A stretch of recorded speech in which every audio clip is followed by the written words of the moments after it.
చాలా ఖచ్చితంగా నేను చెప్తా ఉన్నాను. చంద్రబాబు నాయుడు గారు అనే వ్యక్తి ఎన్ని కుట్రలు చేసినా, ఎంతగా ఇబ్బందులు పెట్టినా కూడా ఖచ్చితంగా స్థానిక సంస్థల ఎన్నికల్లో ప్రతి చోట వైఎస్ఆర్ కాంగ్రెస్ పార్టీ తరఫున జెండా ఎగిరేయాలి.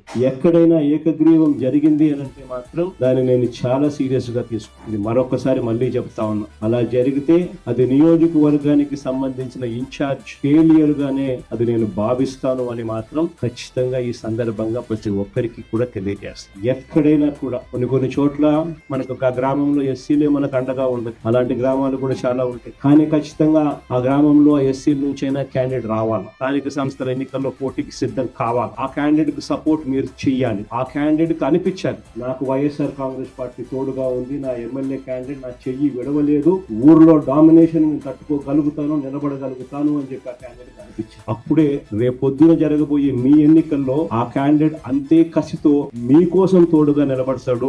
మీరు ఆ క్యాండిడేట్ గెలుపు కోసం ఎంత తోడుగా నిలబడతారో ఇప్పుడు ఇది ప్రతి ఒక్కరూ గుర్తెరగమని చెప్పి ప్రతి ఒక్కరికి కూడా ఈ సందర్భంగా తెలియజేస్తా ఉన్నా.